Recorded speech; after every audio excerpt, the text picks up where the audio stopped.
Okay. It's 12:40. Let's get started with the lecture. There's a lot that I do want to get through today. So the picture you're seeing up here is a cartoon of GPS satellites, and it's showing basically how the trilateration algorithm works.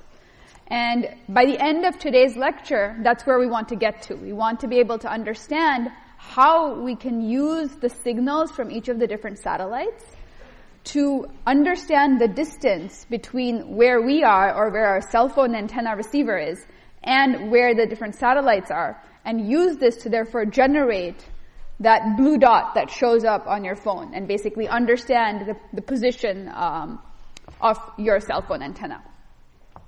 But before that, there were a couple of announcements that we wanted to make. First and foremost, probably all of you have received your midterm 2 scores by now.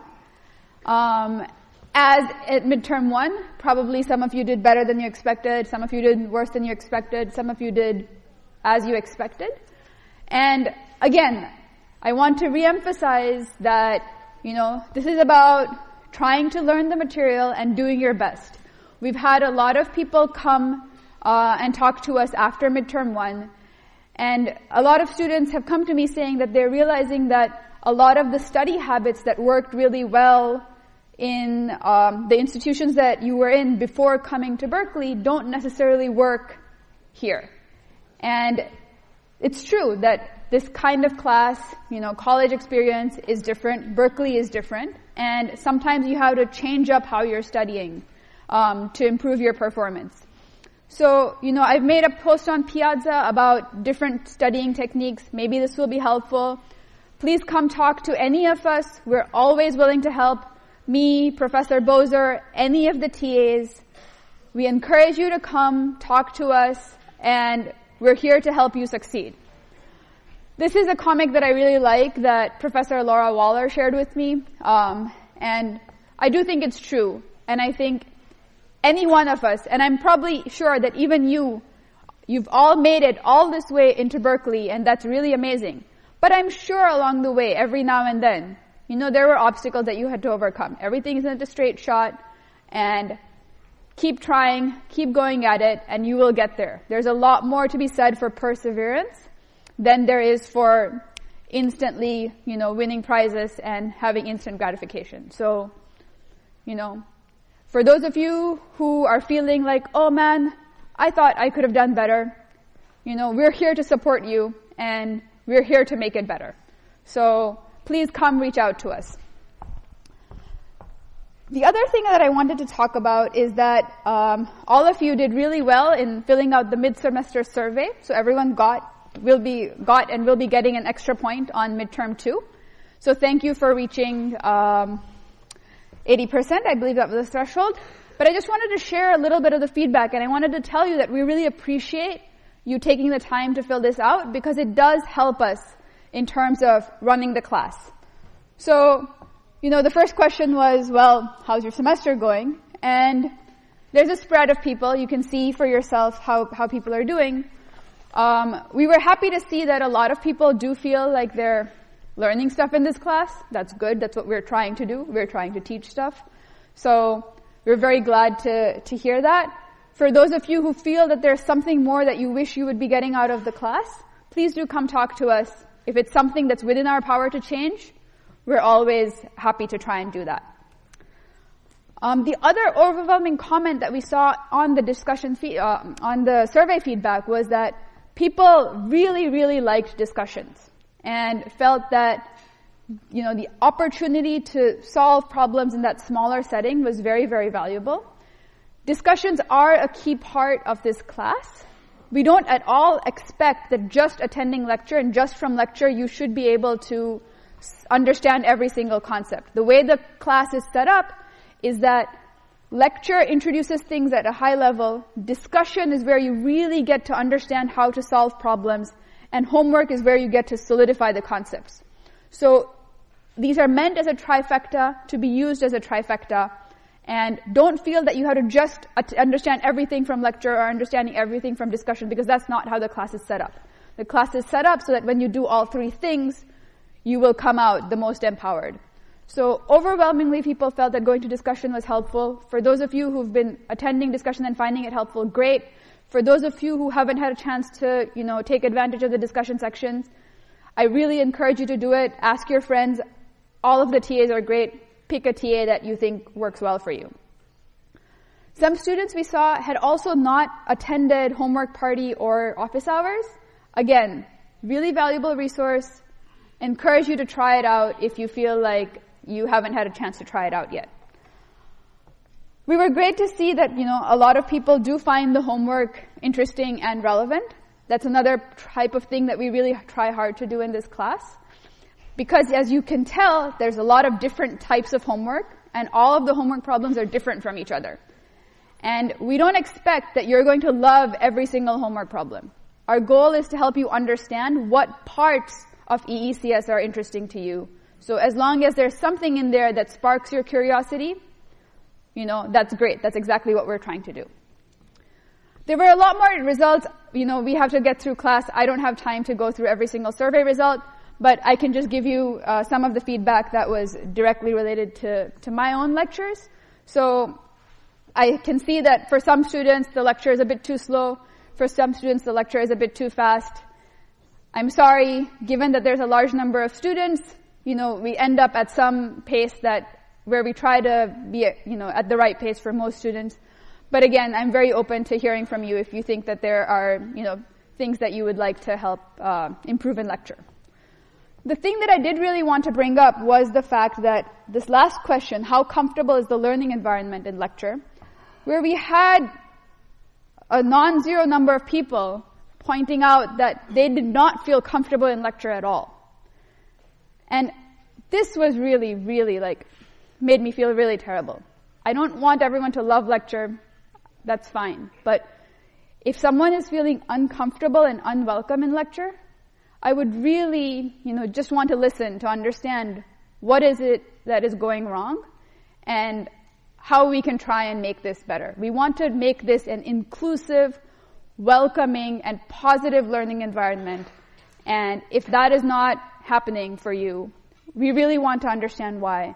Because at least that gives us a chance at fixing it. We may or may not be able to fix it, but if we don't even know that it's happening, or what is happening, we can't. So please, if you're not feeling included, if you're not feeling welcome, if you're not feeling comfortable, please do come talk to me. I would really appreciate it. If you don't feel comfortable talking to me, send me an email, send me an anonymous email, talk to a TA, whatever works for you. Okay, so that's all I really wanted to say about the survey. Happy to take questions later in office hours. One other thing I did want to mention was that next week, or 2 weeks from now, we're going to be hosting Introduction to Research lectures. One of the goals of this class is to try and share, different parts of the department with you. And many of you have approached me, during the roundtables or in office hours asking how you can get involved in research and how you can, learn about the different opportunities happening around campus. So your amazing TAs, many of whom are doing their PhDs here at Cal, are going to be hosting deep dives into their research. The dates and times for this will be posted on the website. For those of you who want to learn about a little bit of something that, is going beyond the class, but is meant to be at a level that you can actually, really engage, I really encourage you to attend. You don't have to be necessarily interested in doing that particular research or interested in that subfield, but it's a great opportunity to, just get a sense of what kind of research happens at a cutting-edge university like Berkeley.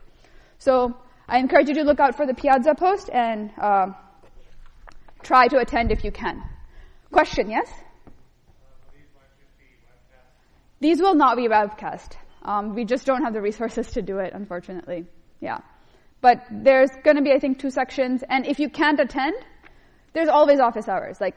Every single TA is very happy to talk about their research in office hours. So, or just send them an email. Yeah. Okay. So with that, let's get back to the actual work. So last time we talked about classification, right? We said, well, we want to understand which satellite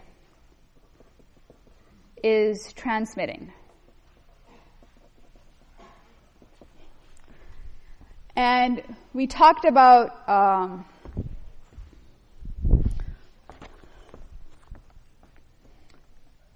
this classification problem. Today, we want to build from that and talk about the estimation problem. How do you estimate the delay between the transmitter, which is the satellite, and the receiver, which is your cell phone? This is basically exactly along the same lines as the LiDAR design example that you did in the previous lecture, two lectures ago.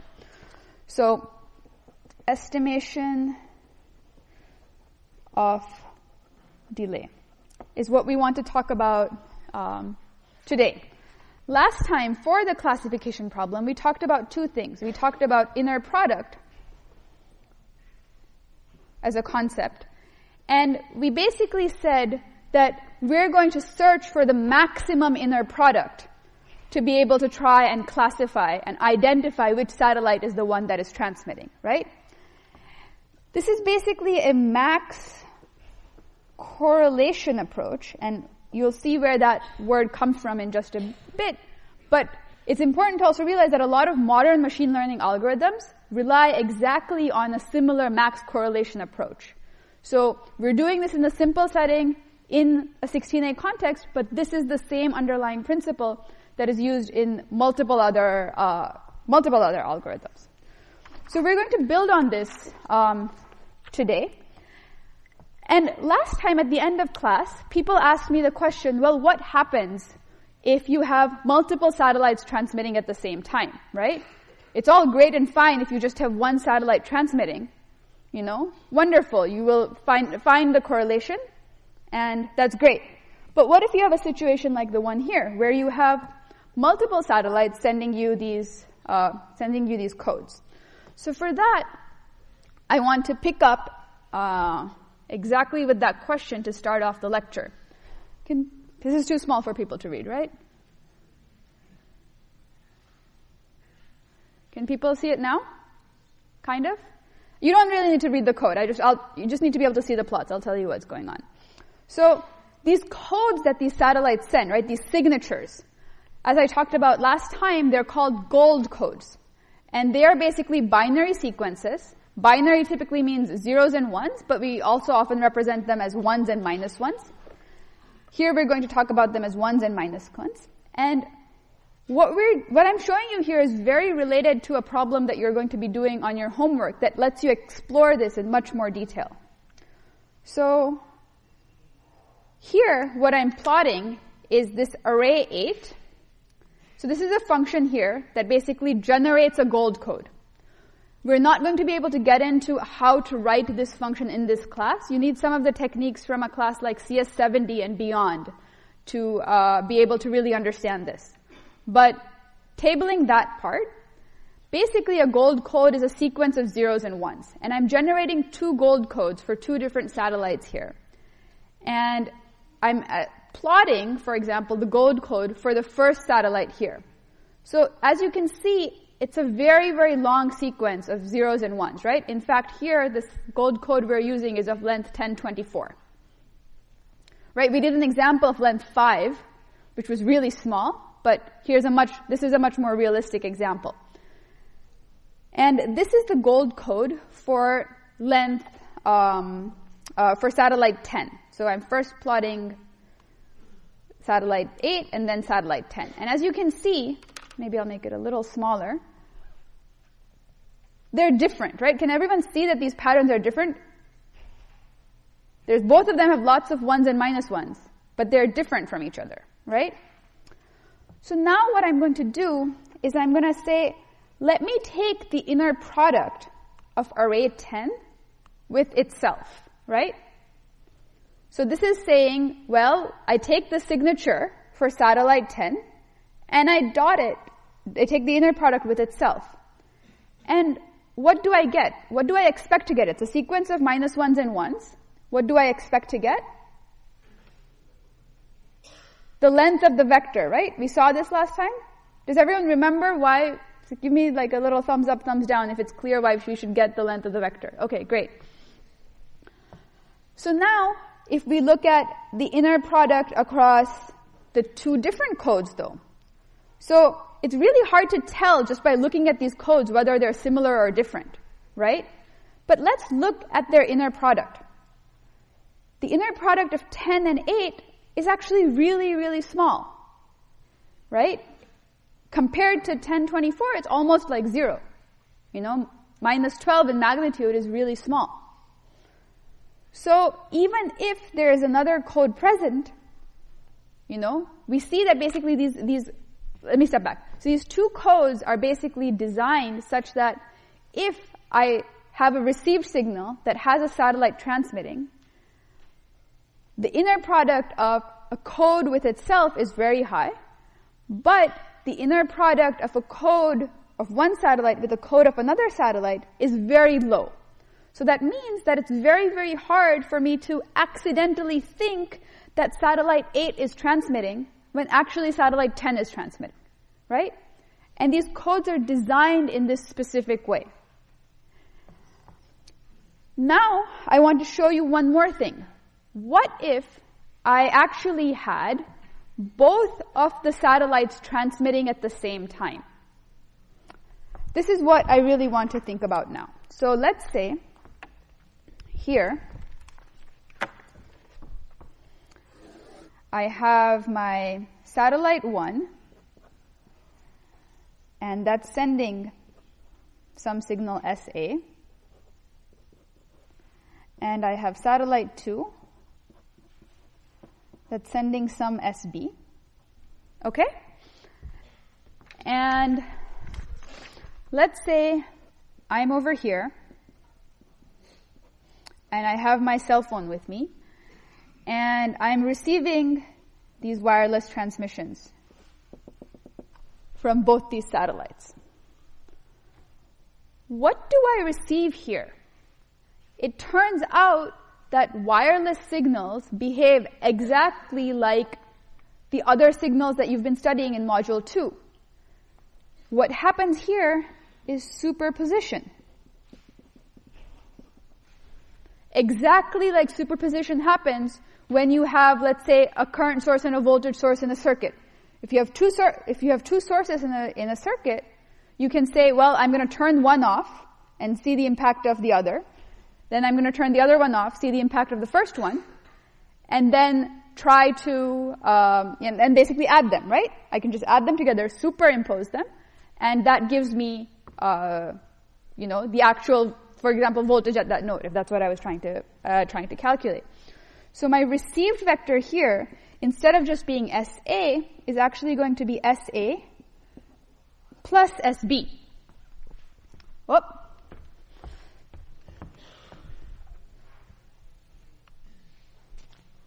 Okay.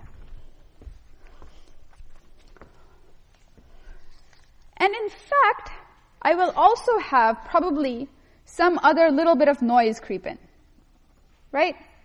Some random, someone else decides to try and make a phone call, or there's some thermal noise, or something else happens, and there's some noise vector that creeps in.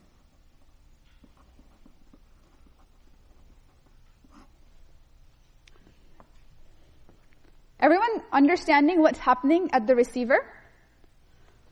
So now what's going to happen when I go through and try to identify which satellites are present? What am I going to do? I'm going to do exactly what I did last time. I'm going to take my received vector R and take a dot product of it with the signature of satellite A to see if it's present. This is going to be equal to, now R is equal to SA plus SB plus this noise vector dot producted with SA, right? But remember, this dot product is really just, a row vector times a column vector, right? There's nothing really more to it. So I can write this as SA transpose SA plus SB transpose SA plus this noise transpose SA. Right? The fact that there's 3 components here all split out. And this is basically just equal to SA plus SB SA plus NSA. Right?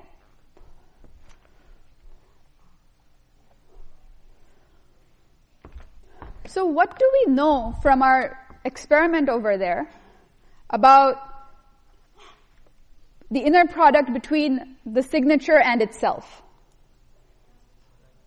This is pretty large, right? It's the length of the vector, it's the magnitude of the vector. This is something that is large.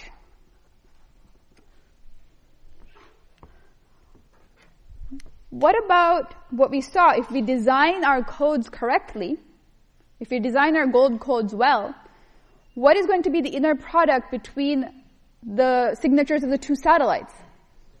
That's pretty small, right? So even if it's negative, its magnitude is going to be small. Positive or negative, the magnitude is small. What about the noise? We still haven't explored anything about the noise, right? We don't know what the noise can do to the gold code. So let's explore that a little bit.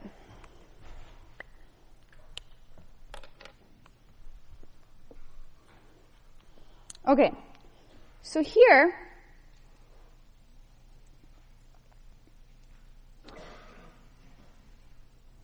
what I have is actually a series of noise sequences, and they're dot producted also with the gold code of the satellite. Don't worry about what the x-axis is. We'll come to that in just a little bit. But what I want you to see is that even with a noise sequence, the magnitudes that you get are actually quite small compared to this 1024. If you look at these dot products here, these are a bunch of different dot products that are plotted along the x-axis. They're kind of like in the 100 range. They're not super large. So compared to 1024, they're still pretty small. So we have this is small, or this is large, this is small, and also this last term is also pretty small. And so even though when I take if I take the inner product of R and SA, I'm not going to get exactly the inner product of SA and SA, I'm going to get something that's pretty close to it. Because I have this giant, self inner product, and these 2 pretty small, other inner products. And so overall, this is still going to be pretty large. And so what I'm going to do is I'm going to set some kind of threshold rule, right? Exactly like you did in the touchscreen lab, right? You have a threshold, you set it, you can use a comparator, for example, and you say, well, if your correlation is above this threshold, then let's detect this satellite as being present. If your inner product is below that threshold, then let's not detect it. Does this make sense to everyone? Are there any questions about this? What would happen if, okay, let me finish my sentence and then. What would happen if, instead of trying to detect satellite A, you tried to detect satellite B? Would you be able to detect it? The math would work out exactly the same way, right? Here you would have SB.SB be large, but these 2 other terms would be small. Yeah? Yes?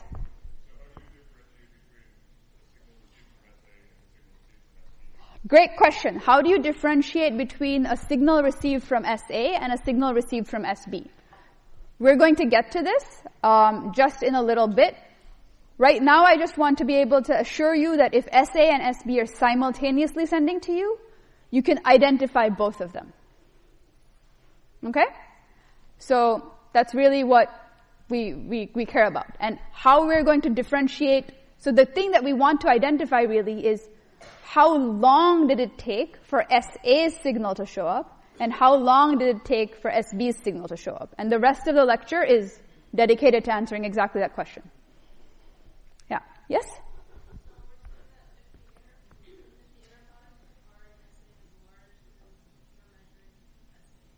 Yes, exactly. The question was, if the inner product of R and SA is large, are we measuring SA or is basically satellite A present? Exactly, yes. If it's large, it doesn't have to be exactly 1024, but it has to be large enough. So you'll set a threshold. Maybe if it's greater than 800.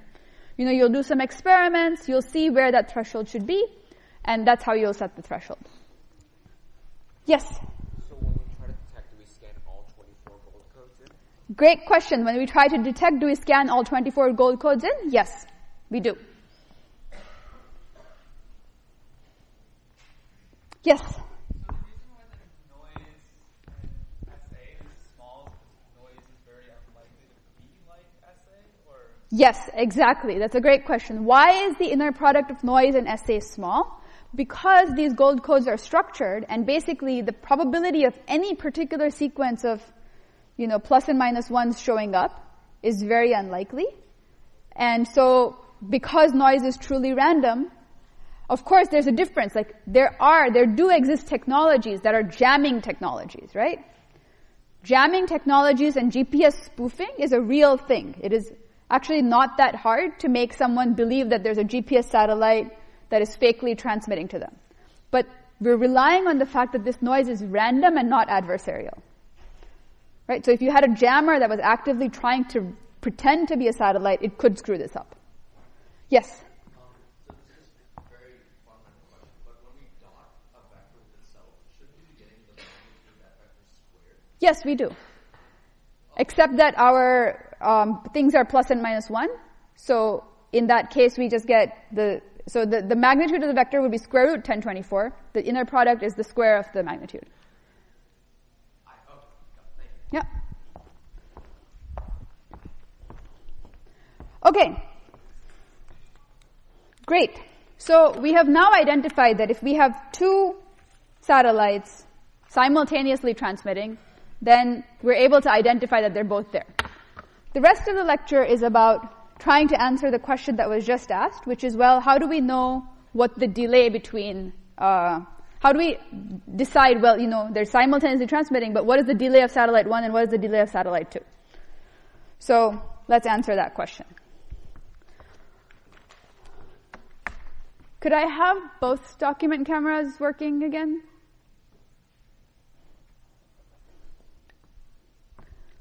Thank you. Okay.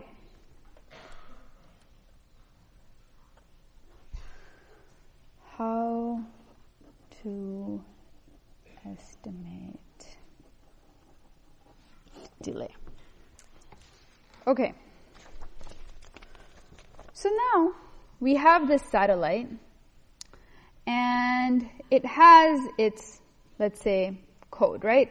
I'm going to again use this very, very small length 5 code, because if I use the actual code, then the entire lecture would be spent writing it out.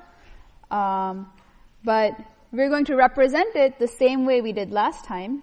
So where I have 0, 1, 2, 3, 4, 5. And even though this is a vector, I'm representing it basically along this time axis, right? This axis is time. So this is time 0, time 1, time 2, time 3, time 4. Ideally, I would actually draw also a time -1 and time -2, because time is also going in both directions, right? I'm just setting 0 as my reference point. And now, because I want to start to think about delay in my transmission, so I have my satellite here, and I'm receiving it here, I want to think about what is the delay. So time is going to start to become really important. And so instead of writing this SA as this vector, I'm going to start to really emphasize timing. So I'm going to think of SA as an infinite sequence in time. Okay? So what is the value of my signature, let's say at time -1? At time -1, I'm going to say SA at time -1 is equal to 0. Right? I'm saying that my signal starts at time 0. SA at time 0, I'm going to say is 1. SA at time 1 is 1. SA at time 2 is minus 1. SA at time 3 is minus 1. SA at time 4 is 1. What is SA at time 5? 0. Right?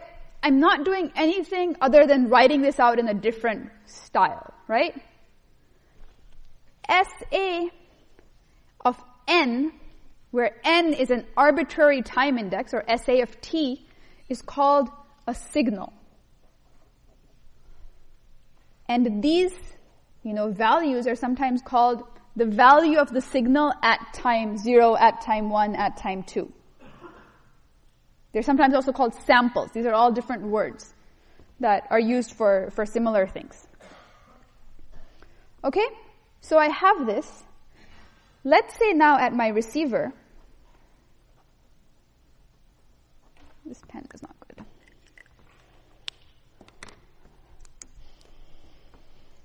So this I'm going to call SA. At my receiver,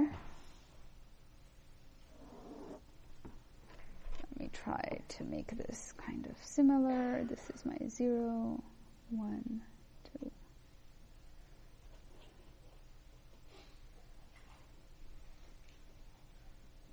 Okay. So 0, 1, 2, 3, 4, 5. Okay? Let's say there's a delay of 3, right, in the transmission. So I sent something, the satellite sent something at time 0, but it was traveling at the speed of light. It was coming, but it was taking its time. And it came to me at, let's say, time 3. So this signal that was sent here is going to show up here. And what is going to show up at time 0? There's nothing, right? Nothing was sent at time minus 3. So I'm going to put a 0 here. What's going to show up at time 4? The 1, right? This signal is going to show up. What's going to show up at time 5? The negative 1. This guy is going to show up here. This is going to show up at time 6. This is going to show up where? At time 7. What's going to happen at time 8? Again, I have a 0.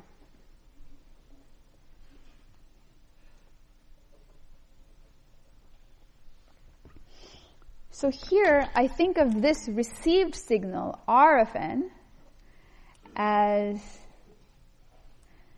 delayed by 3. I can write this R also as a signal, right? We've been talking about received vectors R, but I can write it as a signal. And I can write R of 0. Now, what is R of 0 equal to? It's 0. R of 1 is equal to 0. R of 2 is equal to 0. R of 3 is equal to 1. Whoops. Not good.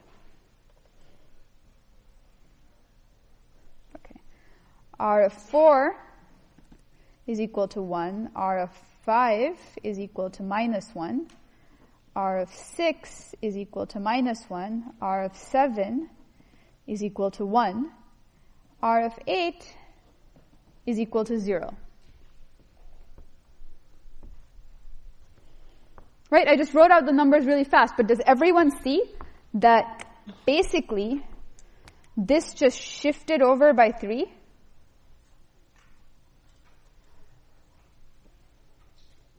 Does everyone see this? That we just went like a shift? Great. So now, can I write R of 3 basically is equal to 1, but I can also write it in terms of S, right? R of 3 is equal to 1, which is S of 0, or SA of 0. Right? What showed up at 3 was what S was at time 0. This was S of 1. This was S of 2. This was S of 3. This was S of 4.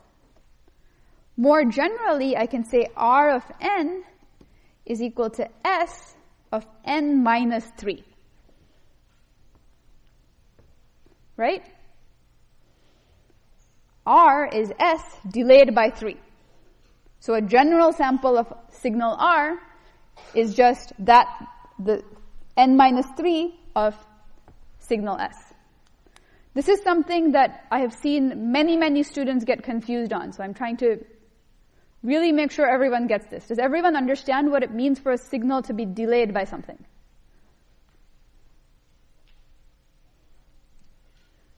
Yes? No? Yes, question. Wonderful.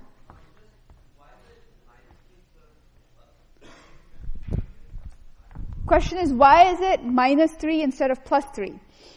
Because what I'm looking at the value of R. So what is the value of R at time 3? It's the 1, and which value of S does it correspond to? 0. So at time 3, I'm looking at what S was 3 time steps in the past. Right? R is receiving at time 3 what S sent 3 time steps ago.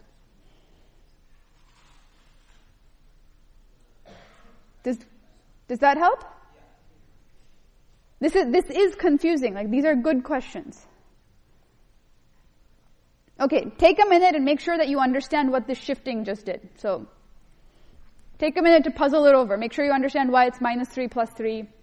Talk to your neighbor if you're confused.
Okay, I got a great question, which was, is the signal being constantly pulsed out?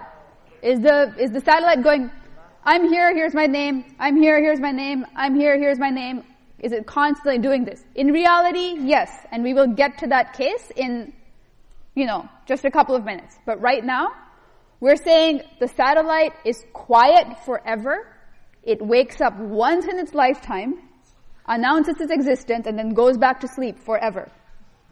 Okay, that's the model that we're taking here. We want to try and understand just this case. Is everyone understanding what's happening here? Is the minus 3 plus 3 hopefully a little bit clearer now? Okay, great. So now we want to try and really figure out,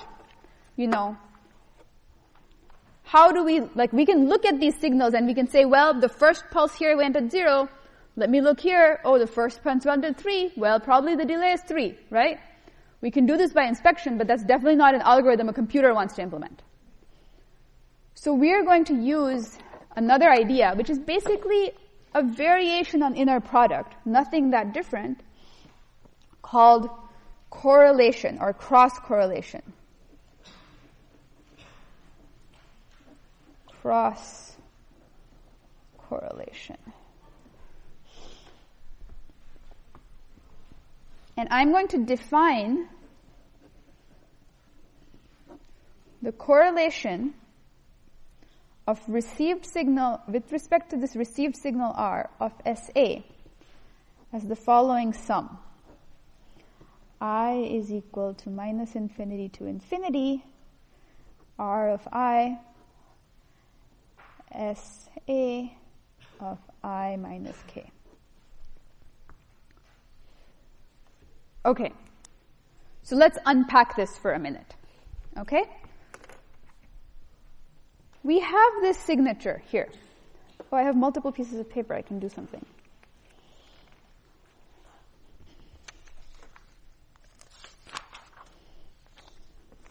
Okay. So, here is what I wrote out in my notes, right, before showing up. This is my signature for satellite A, right? What am I trying to do? I have my received signal here, and I'm taking this, and I'm sliding it along, right?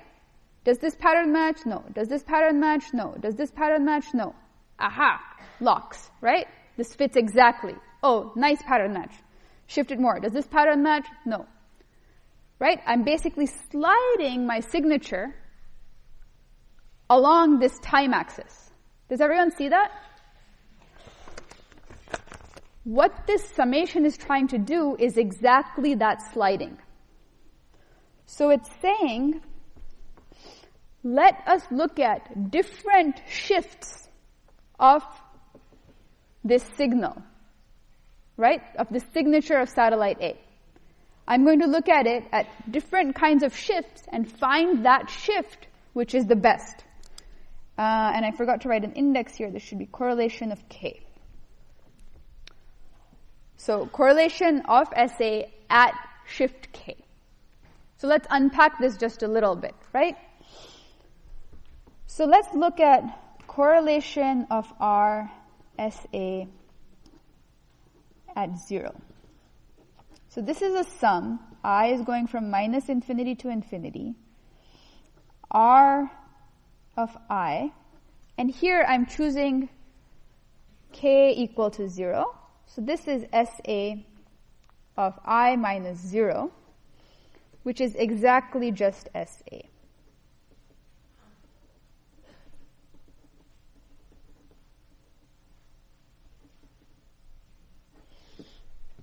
Okay? So what this means is it's saying, take your signal SA and align it up such that the zeros of this corresponds to the zero of this.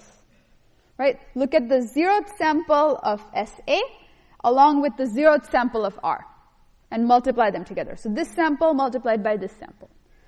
Then look at the first sample of R and the first sample of SA. So these two samples together. Then do this for every sample, pair it with the same index, right? Yeah, question? Isn't this the definition of cross product? We haven't defined cross products in this class yet. Or inner product, sorry.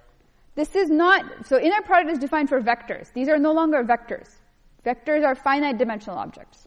So this is very related to the definition of inner product, but slight modification, right? What are we doing? We're basically taking the signal and chunking it up into as though it was many, many vectors.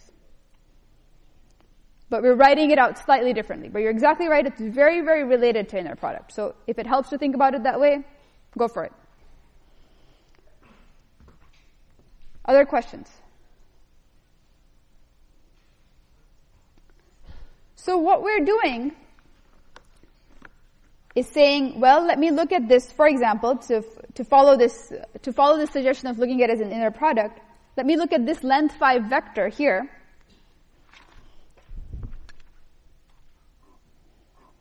And take the inner product of it with my length 5 vector, which is SA. Right? And where do I start my length 5 vector? That's basically given by this shift K. Yes? So we're comparing whatever signal we receive with the identity of a certain satellite? Yes. We're comparing whatever signal we received with the identity of the satellite. But what is our goal? We want to figure out the delay, right? We want to shift our signature along till we find the position that it locks. And what we're going to see is that the position at which it locks is the position where this correlation that we're defining is large. So just like inner product, this is essentially saying that when you inner product with yourself, you're going to be large. And this is, again, you're going to use exactly that same property. So this is a little bit of a confusing concept. I don't expect anyone to get this right this minute. We're going to do some examples, and hopefully it'll start to get more and more comfortable. So let's just compute this out, right? Let us mechanically compute this out. Don't worry yet about having an intuitive understanding. So let's plug this in. What is r of minus infinity, right? Now we have indices that are going from minus infinity to plus infinity. Do we need to worry about all of them? What is the first non-zero value of r? 1, right? What index is that at? 3. So let's write that out. So we have r of 3, and what are we going to pair it with? S of 3. And what are we going to take? R of 4. And what are we going to pair it with? S of 4. And R of 5, and we're going to pair it with S of 5. R of 6, we're going to pair it with S of 6. R of 7, we're going to pair it with S of 7. Do we need to consider anything beyond R of 7? Right? Beyond 7, again, R is 0. Plus 0, plus 0. And here also there's a plus 0, plus 0. Okay, there's lots of zeros here, lots of zeros here. But these are the only non-zero elements. Okay. So what is R of 3? R of 3 is 1. What is S of 3? S of 3 is also 1. What is R of 4? Is 1. S of 4 is also 1. What is R of 5? Is minus 1. S of 5 is 0. Plus R of 6 is minus 1. S of 6 is 0. R of 7 is 1. S of 7 is 0, plus 0. So what is this equal to? S of 3, S of 4. Oh, S of 3 is, did I get S of 3 wrong? Yes. Negative 1. So this is equal to negative 1 plus 1 is equal to 0.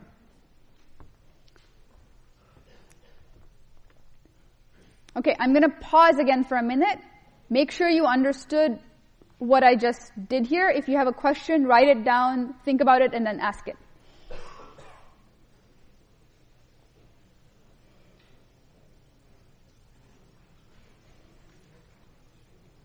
If you're confused about something, probably someone else is too.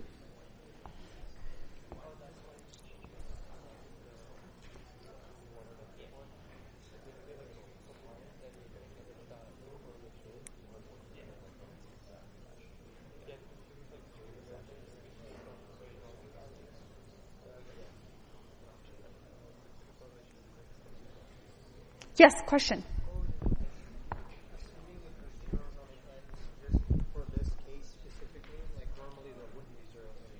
We'll get to it in the next part of lecture.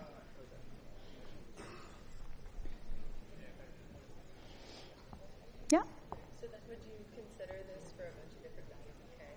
Yes. Question. Are we doing any? We're just pairing it right now. We're just pairing it at 0. Right? With correlation is 0, is just pairing it at 0. Then we'll pair it at 1, 2, 3, so on and so forth. Yes, question.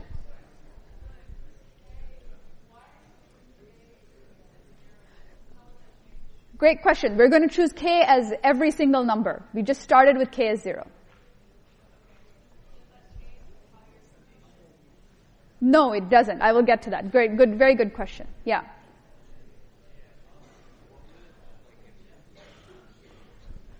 What would it look like if it Didn't match, like S and SR?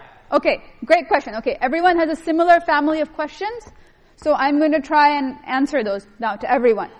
So a lot of questions were about, what is this k doing? Why did you choose it to be 0? And are we going to choose different values of k? Are we shifting or sliding right now?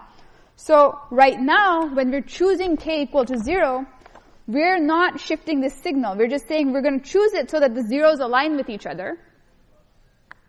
And that's exactly what we're going to compute this product for. So let us now compute this correlation at shift 1. Okay? And now this is going to be I equal to minus infinity to infinity R of I, SA of I minus 1 instead of I minus 0. Okay? So again, I know where I'm going to start. I'm going to start at R of 3, right? Because everything before that is a 0.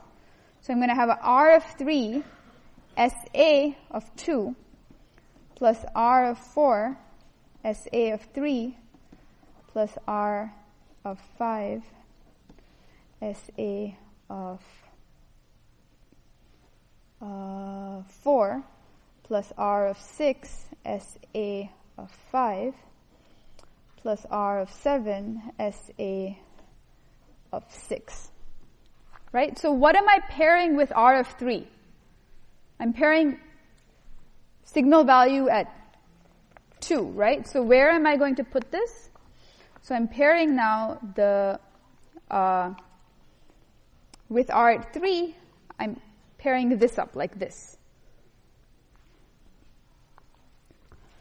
So I'm going to say, let me now match it. R of 3 to SA of 2, R of 4 to SA of 3, so on and so forth. So what is R of 3? This is basically what is the case if the signal is delayed by just one time step. So what is R of 3? R of 3 is 1. SA of 2 is minus 1. R of 4 is 1. SA of 3 is minus 1. Did I get R of 4 wrong? No, okay. R of 5 is minus 1. SA of 4 is 1. R of 6 is minus 1. SA of 5 is 0 plus 0. So this is minus 2, minus 3. This is minus 3. So what did I do here? Again, all I did was basically mechanically plugged and chugged, right? I really didn't try to do anything beyond that. Did I do my algebra right? Is this correct? Did I plug something in wrongly? R of 3 is 1, SA is minus 1. R of 4 is 1, SA of 3 is minus 1, R of 5 is minus 1, SA of 4 is plus 1. Yes, so this is minus 1, minus 1, minus 1. Yep.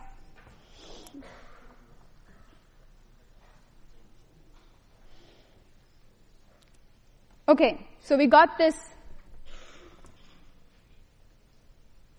correlation, right? So we've now computed for two different shifts. One is when there was no shift, as though SA wasn't delayed at all. One is when we delayed SA by 1. What do we know the answer is by looking at this? Yes, question?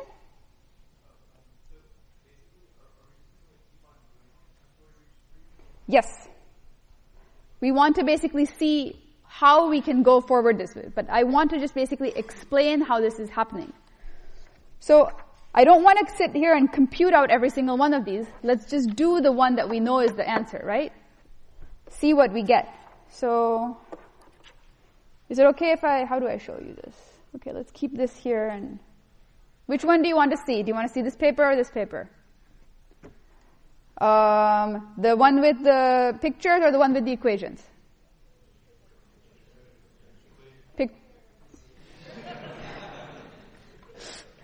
Okay.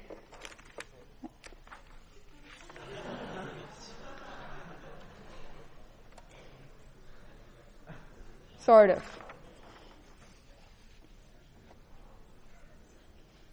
Okay. I'll copy the cross-correlation definition.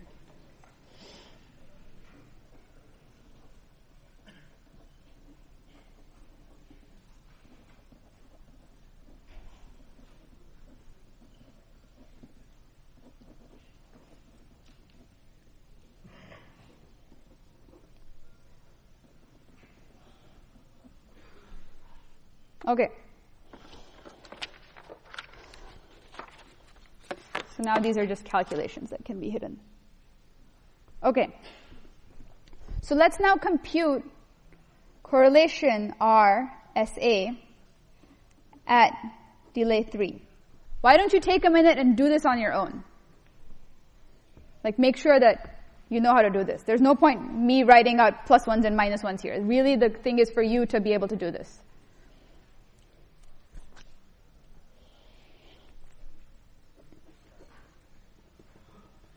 If you get stuck, ask me a question.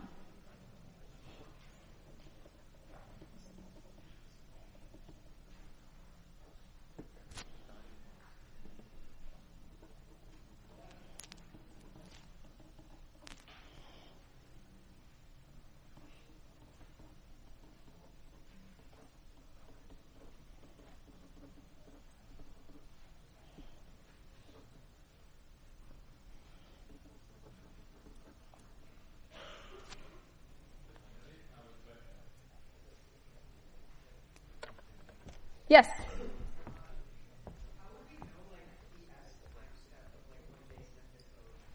How would we know the S time step of when they sent a code? I'm not sure I understand the question.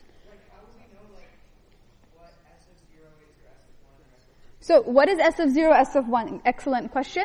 We're assuming that we know the signature of the satellite, and we're assuming that the satellite starts transmitting at 0.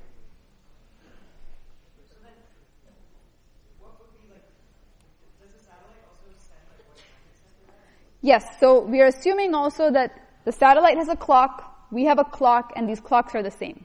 So when it's time 0 for the satellite, I know that it's time 0 for this. Like, my time 0 and the satellite's time 0 is the same. We're avoiding that problem. We're pretending that problem is solved. Yes, question?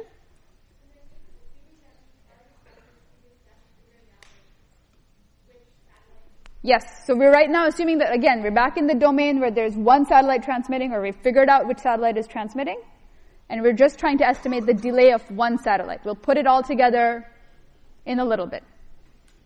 Yeah? Why are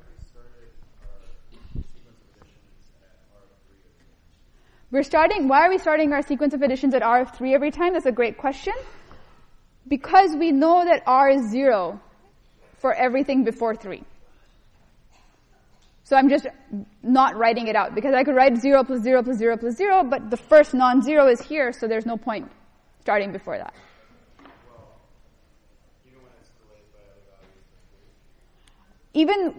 So I received R, right? I have R in my hand. I can see it. So, what you're saying, you pointed at that diagram where it's delayed by 3 to say we know it's 0. So we're doing this because we're computing it out by hand, but a computer will just compute all of these values. Yeah.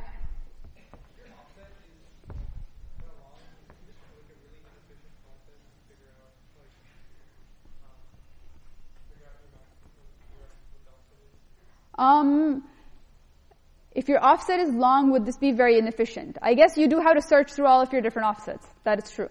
There's no getting around that. Okay, so what did people get for correlation here? This is equal to 5. What did you expect to get? 5, right? Because this is basically, it's exactly fitting in, right? It's like the self dot product. It's the self inner product, right, at this delay.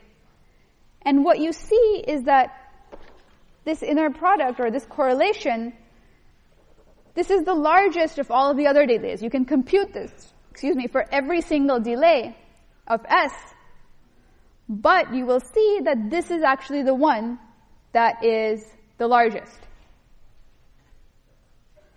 So now, if I wanted to figure out when a satellite was transmitting, what was the delay? If I knew that it started at time 0 and I wanted to figure out, well, how much time did it take?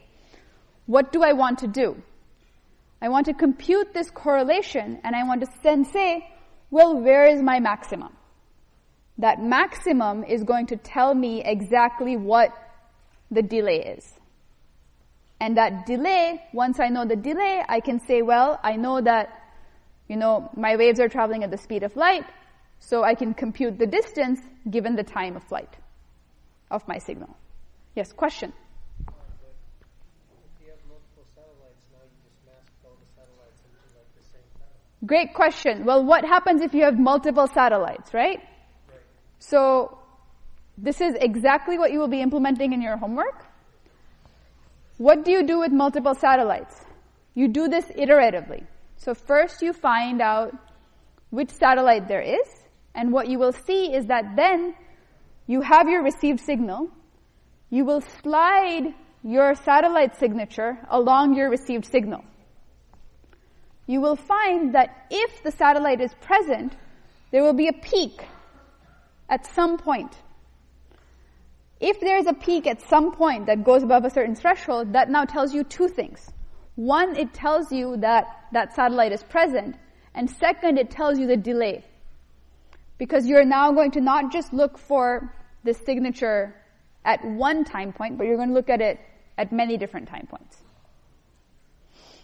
So here, for example, if your received signal, instead of, cross-correlating this received signal with SA, which I know is present, if I did some other SB, I wouldn't get a high correlation peak anywhere. I would actually get a high correlation peak only if I'm actually detecting a satellite that's present. Other question over here? First row? Okay. So this is exactly, can I pull this up? Thank you.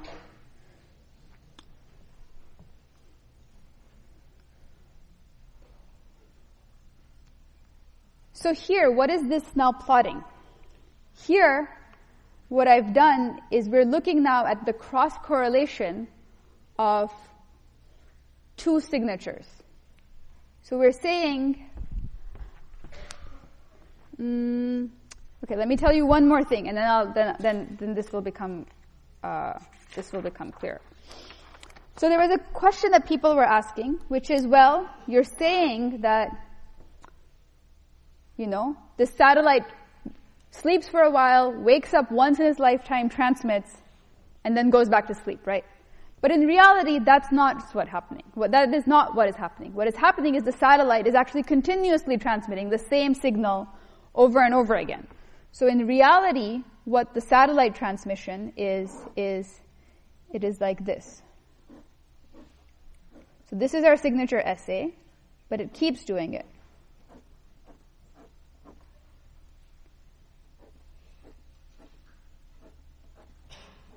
This is time 0. And this is called one period of your transmission. This is the second period, so on and so forth. What you do is you have the period of your satellite transmission be very long. And so any delay that's shorter than that period is something that you can then identify. So what we're doing here now in this notebook, okay. So I'm now considering this signature, array 8, being constantly transmitted, right? And here is the actual signature that, we're trying to correlate against. And we're looking at different shifts of this. And you can see that when they're exactly aligned at shift 0, you see this peak. Everywhere else, there's nothing. What you're going to see in your homework is that when you actually have multiple satellites transmitting, what you will see is something like this. What this will tell you is that each of these peaks will correspond to, for example, a particular satellite. When you look at this peak, you use it to infer two things. One is that you infer that this satellite was present, because you found a correlation. And second, you infer that this satellite was present at this delay. You can do a third thing. Right now, we're saying that the satellite is always transmitting the same signature over and over again. But instead of transmitting the same signature over and over again, what it could do is it could say, well, this signature block I'm going to multiply by some alpha, and this signature block by some beta, and this signature block by some gamma.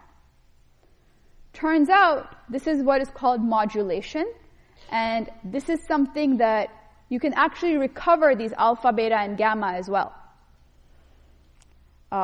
by looking at the height of your correlation peak. So this is something that, you will explore a little bit in your homework. Not a lot. It's not a big focus. We're actually piloting a new lab this semester that will explore modulation in a lot more detail. It's going to be an optional lab towards the end of the semester. So only a very small group of people will do it. There'll be sign-ups posted at some point later on. But if you're interested more in understanding how modulation works, definitely try to do this lab.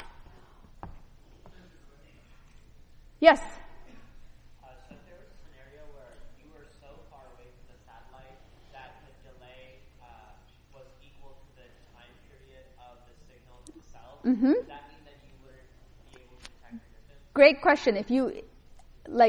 To what resolution can you detect your distance? And the answer is yes. You're limited by the period of your signal. When you have, you're always assuming that your delay is basically, use the simplest explanation, right? Occam's razor's principle.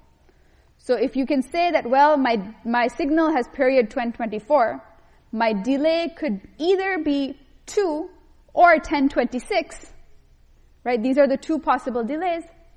I choose delay 2. But it is a possible source of error. Yes, question? If you make your period much longer than delay, doesn't that increase computation time since you're Yes, there is a trade-off there. The longer your period, the longer the correlation that you have to compute. So you do pay in computation, but you get returns in terms of accuracy. But these are not trade-offs. These are not kinds of things that we really are worried about in this class. These are things that you will have to worry about when you're actually, building out the system. Good things to think about, but you don't have to worry about them out of scope for the case of 16A. Other questions? Yes? Where is the delay coming from? If you're consistently transmitting the same thing over and over again, there's no break in between. So Where's the delay coming from? So, good question. So, let's say I'm the transmitter, you're the receiver. When I send a signal, it takes time because my signal travels at the speed of light. So whatever the distance between us, that induces a delay.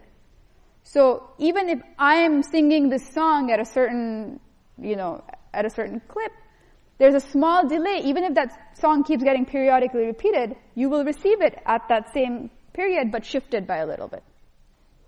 So you will also receive a periodic signal, but it will be shifted. And you'll see this a lot more, both in the lab as well as in the homework.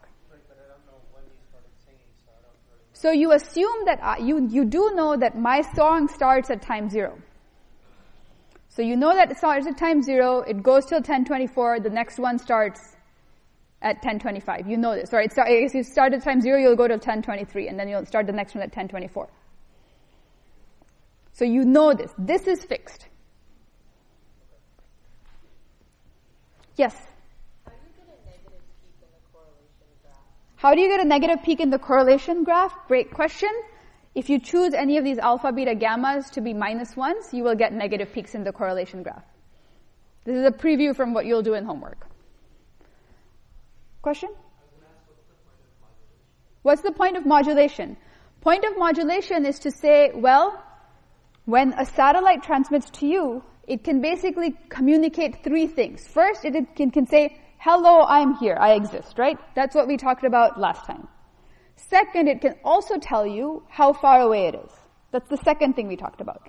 Modulation allows us to, on top of that, say, by the way, here's a secret message for you. So these are 3 types of information that you can send with just this signal. And the only reason you can do that is clever systematic engineering of the pulses that you're sending and information processing on the back end. That's what modulation is doing.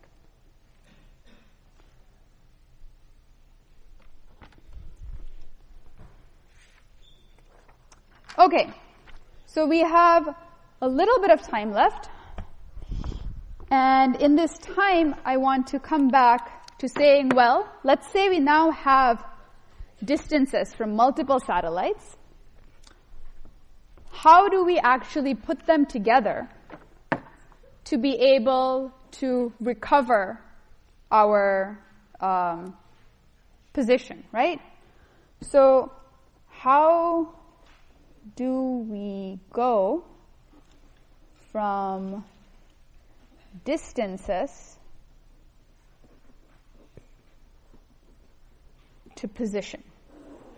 And we'll do this in detail next class, but I just want to introduce the idea. So let's start with a very simple case here. Let's say we have a one-dimensional world. A one-dimensional world means you're only allowed to be somewhere on this line. Okay? Let's say we have a landmark here. It can be a satellite, it can be a clock tower. I like Berkeley, so I'm going to draw the campanile. Okay? Let's say you tell me that, okay, I'm at distance d from the campanile. And I know that you're in this one-dimensional world. How can I figure out where you are?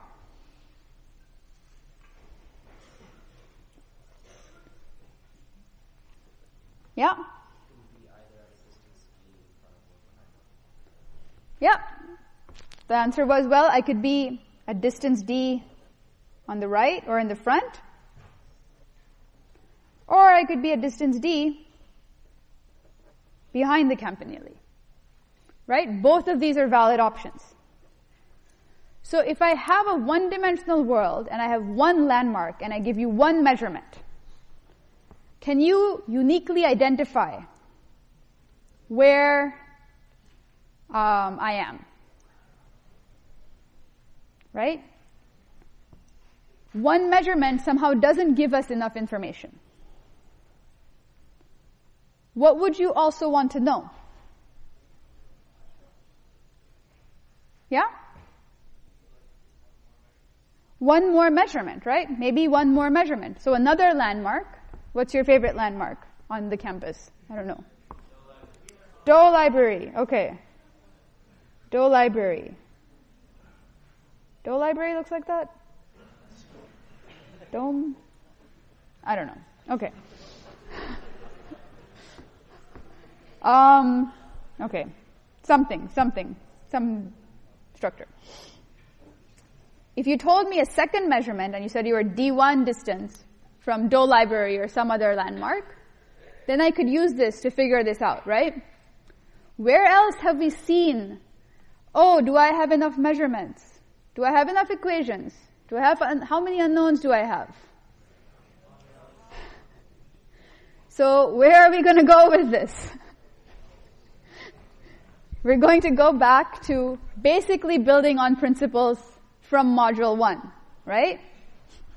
I'm sorry. But you knew it was coming. Yes, question? Are we considering elevation? Good question. Right now we're just thinking about a 1D world, right? So you know you're somewhere on this line. But let's move now to a 2D world. In a two-dimensional world, let's say now I have a first landmark, and I tell you that I am at distance d from my first landmark. Okay? Now, instead of 2 points, I have a full circle of possibilities for where I could be. Now I have my second landmark, and I give you another distance, let's say.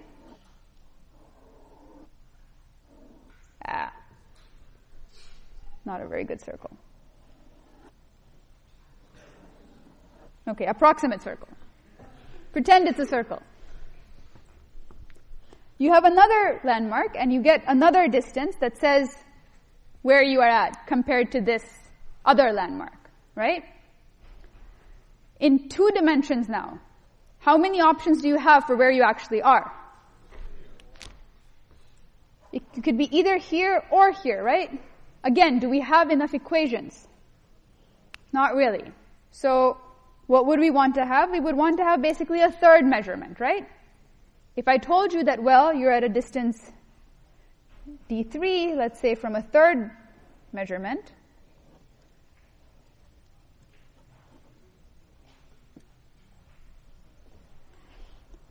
then maybe you would be able to identify where you are, right? Here what we're doing is we're doing this intuitively. What would you want to know in terms of being able to do this? When you're doing this in 2D, what is the number of unknowns that you have? Let's say your position is an unknown vector x in 2 dimensions. So what is the number of unknown variables that you have? 2, right? Basically the 2 components of x are your 2 unknowns. And somehow we're seeing intuitively that we need 3 equations, right? What would you expect? You would expect that if you have 2 unknowns, you need 2 equations to solve. But turns out here, we're needing 3 equations, right? We're intuitively seeing this happening. We're drawing these pictures, we're seeing that, but the question is why? Right? What's going on here? So let's understand it a little bit. So let's say I knew that this was landmark A, this was landmark B, and this was landmark C. Right? And I'm going to represent these by vectors in my 2-dimensional space, so I know exactly where A, B, and C are. So I have some axes here.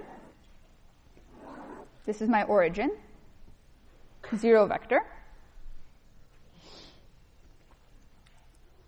When I say that I'm at a distance d1 from landmark A, how do I write that equation? Let's say my location is x, the unknown location, and I know something about the distance between me and a landmark, right? So I know something about this vector. In fact, what do I know about this vector? Its magnitude. So if I can write this vector, what is this vector? This vector is basically x minus a, right? I know that its magnitude is equal to d1. Or I can say its magnitude squared is equal to d1 squared. Okay? So when I look at this equation, is it the kind of equation that we like? Is it linear in x? Is it linear in our unknowns? No, right? There's this quadratic term. And this quadratic term says, hey, wait a minute, I thought we were supposed to use Gaussian elimination, and there's a quadratic term. Gaussian elimination doesn't work for quadratic terms, right? All of this machinery that was developed in Module 1, we're going to have to throw out the window if we can't somehow get rid of this quadratic term. So I'm going to say that we're going to stop here. This quadratic term is why you end up having to have a third measurement, even though you have 2 equations and even though you just have 2 unknowns. Think about why this is happening. Think about correlation and how you estimate these delays. You'll play with it more in the homework, and we'll pick up next lecture.